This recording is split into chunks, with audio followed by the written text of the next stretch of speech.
All right, so this video is going to be about the air element.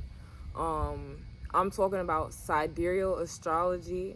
I'm going to bring up the signs a little bit, but I mainly want to focus on the air element because I feel like I've been channeling that a lot lately.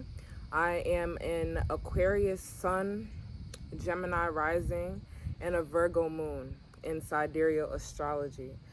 And with the with the Gemini rising, Mercury is my chart ruler. So a lot of my energy has been focused on the air element, and it never really made sense to me until I started to connect with sidereal astrology, and I was able to make sense of my thoughts. I was able to make sense of what happens metaphysically when I'm thinking about a person, place, or thing, how powerful my imagination is because I have Mercury in Pisces, and just really understanding the air element. It even helped me come up with the yoga flow, because if you look at the air element, it's a triangle with a line through the top, and so the flow that I came up with involved triangle pose or trikonasana and the revolved triangle, and just the way that I view yoga now, and I'm gonna get into a whole video about that, but viewing the movements, it's like a whole dance. And with that, I've been able to understand, like I said, my sun, that's the air element, and my rising sign, that's the air element, and my moon, that's an earth, and how my job here on earth, right, is to weave heaven and earth together. So I feel like, well, how I do that is through my words, through my writing, through my thoughts, just bridging all of my placements astrologically and like what I've come to understand about the world and my experiences here. So that's my little intro. I'm going off my notes. Love my notes. The air element, or the space element, because I feel like the air element can very much be akin to space and ether. When I think of the air element, I wanted to stop and think of all of the clouds in the sky and all of the stars, and how each of them are thoughts or feelings themselves. So like today, it's pretty cloudy. If you just think about a very cloudy day when you're outside and you think about how all of the clouds are just their own thoughts. Every star that you see in the sky, they're their own thoughts, they're their own feelings, they're each individual thoughts and feelings. And sometimes they can combine, right, and produce more energy. So where my mind went here was understanding that thunder clouds, when there's a thunderstorm outside, these are just combined cumulus clouds. If you look up, I remember when they taught us in school all the different type of clouds, there's like stratus and cumulus and whatever, all the other shit. But thunder clouds are just combined cumulus clouds. So they produce more energy. They turn into cumulonimbus clouds, and they start to produce hail, thunder, and lightning. So thinking about that in terms of our thoughts, right? I'll just put a little visual to it. When we have a thought, right? And then we have other people who are feeding into that thought. Or maybe it's just us and we're continuously feeding this thought. We're combining it with other thoughts, with other elements, right? So for it to rain, for it to create hail and thunder and lightning, those are other elements in work at play. So these are how powerful our thoughts are, where we can combine energy to create something like a thunderstorm or produce all this energy to essentially, have more of a electromagnetic charge, because thunder, lightning, all that is electricity. So the more that you produce thoughts, the more thoughts that you combine, the greater the electromagnetic charge is. And so the greater the energy. And then going into the signs, I thought about the thoughts that each sign has, each air sign has. Libra would be the thoughts that bring people together, but these are also the thoughts that tear people apart. And I'm going to get into that a little bit more. For Aquarius, these are the thoughts that guide us into the future, or the thoughts that are from the future, essentially, right? But the future is kind of just the forgotten past. With Aquarius as well, since I'm an Aquarius sun, I'm always fucking thinking about what's gonna happen 5-10 minutes from now. What am I gonna do? How am I gonna do this? How am I gonna do that? And like with my Virgo moon, I create so many lists in my head. Like after this video, I'm gonna go lay down for 30 minutes, then I gotta go do this, then I gotta do, like, I do that all the time. So, and I feel like a lot of us Aquarius or Aquarius placements can go there. And that kind of just puts an emphasis on being present, being here in the now moment, regardless of what's going on around you. And for Gemini, the thoughts that a Gemini has are messages from other realms. And I feel like this kind of falls in line with like children and the childlike energy, because children are so playful and they ask a lot of questions. They kind of, because I wrote down, I said Gemini is a fast talker, they're funny, they have a childlike intelligence. So they're not necessarily childish, but they have a childlike intelligence where they question everything. They're able to play with all the different thoughts, timelines, and possibilities of life. And we see this a lot in children, because children are often able to, oh, mommy, I don't have any fucking kids. I'm sorry. I don't know why I've cussed, but I don't have any kids, yo. That's just a disclaimer. But oftentimes kids are like, oh, mommy, what if this happened? And what if that happened?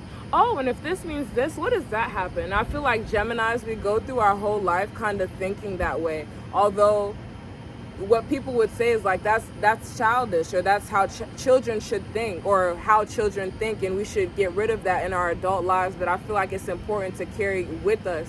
In order for us to remember who we are innately and who we are cosmically, we have to ask more questions, right? For Libra, I put Libra as the mediator. I feel like Libras, or Librarians, I'm not even going to try to say that. Libras are the mediators. They try to keep harmony. They try to keep peace.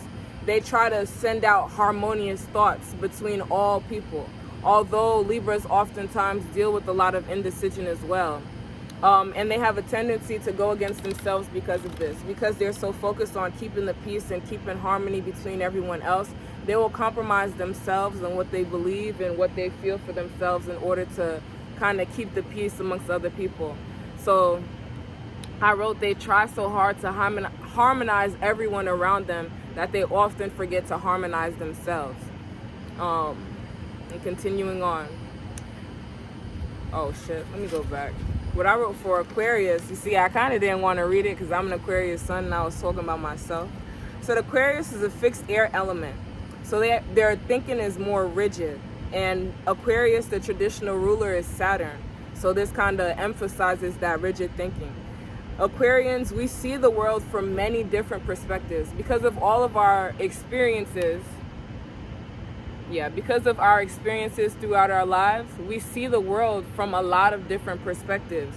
But it's hard for us to take a step out of that perspective and see it, put ourselves in somebody else's shoes, if you understand what I'm saying. Like, I've been through so much that I can see the world from a variety of different perspectives, a variety of different ways or whatever. But it's hard for me sometimes to put myself in somebody else's position and see shit from their point of view. I can understand it, I can empathize with them, but I don't really like taking myself out of my perspective or my way of thinking. A lot of this is a boundary and kind of like protection, but a lot of this as well is kind of limiting. It can make us have a very narrow mind. But continuing on, I said air represents clear seeing. And so this is where claircognizance, clairvoyance, all the different clairs come into play. Air represents clear seeing. Work with the air element when you feel like you don't have a lot of clarity in your life. You can light incense, stand in front of a fan. If you have a ceiling fan, just get it blowing in the room. Go with the wind, be outside. It's hot as fuck in Georgia right now. It's all heat and no fucking air. But if there is a windy day, don't be shy to go outside if you feel like you need some clarity. Said, air is also being quick on your toes.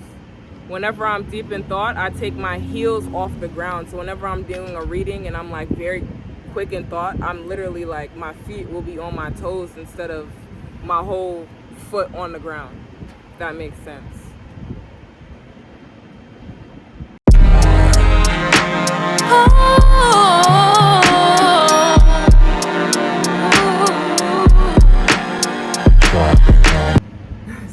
of just finishing up, I wanted to reiterate what I said last. Air element is about being quick on your toes. Like I said, whenever I'm deep in thought, like if I'm sitting at my desk and I'm writing, my toes will be up. My feet will be up on my toes, and I'm like, my heels won't be on the ground. So what I have to do a lot of times is kind of, all right, put your heels down, ground yourself so that you can streamline whatever I'm writing, whatever I'm doing more quickly. The air element also represents just the freedom to take a new path. I feel like people who have like air dominance in their chart, or like an air sun, we're open to trying new things. We're open to changing things up. We're not going to stick to one way of living or doing things. We're always trying to find a new path. We're trying to soar as high as we can. Take a bird's eye view, take a higher perspective. And I'm going to get into this a little bit, but the air element represents like winged insects, okay, and birds. And I always see dragonflies. I always see wasps. I stop like being scared of them because I understand why they're coming to me. I always see birds, crows, hawks, and I see that they're telling me to maintain this bird's eye view, this perspective, to see all things, right?